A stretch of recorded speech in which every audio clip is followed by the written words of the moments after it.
हे बघा, इथं मी 2 पळी तेल घातलेलं आहे. त्याच्यात थोडंसं हिंग घालायचं आहे, थोडी मोहरी घालायची आहे. ती तडतडली की जिरे घालायचे आहेत आणि मग कढीपत्ता घालायचा आहे. तडतडला की एक बारीक चिरलेला कांदा परतून घ्यायचा आहे. कांदा थोडासा भाजला की त्याच्यात एक टोमॅटो बारीक चिरलेला घालायचा आहे. हे बघा, ह्या 2 लाल सुक्या मिरच्या आणि एक हिरवी मिरची परतून घ्यायचं आहे हे सगळं. हे बघा, 1 चमचा आलं लसूण पेस्ट घालायचे आहे आणि हे मसाले घालायचे आहेत. लाल तिखट आहे, गरम मसाला आहे, हळद आहे, मीठ आहे, कसुरी मेथी हे घालून परतून घ्यायचं आहे.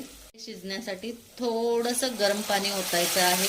ते चांगले शिजले आहेत. आता याच्यात हे मी मिक्स डाळी घेतलेल्या आहेत सगळ्या समप्रमाणात आणि कुकरला 3 शिट्ट्या दिलेल्या आहेत, शिजवून घेतल्या आहेत.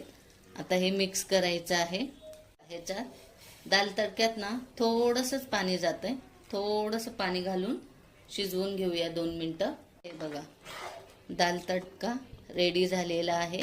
असा दाटसरच करायचा असतो. हे बघा, आता ह्याच्यात बारीक चिरलेली कोथिंबीर घालायची आहे.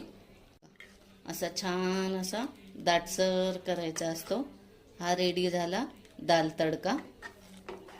हे बघा, दाल तडका आता मी सर्व करत आहे.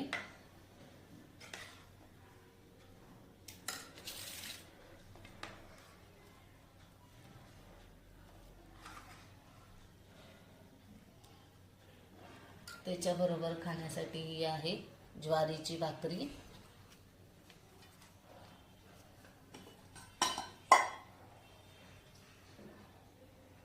हा आहे पांढरा भात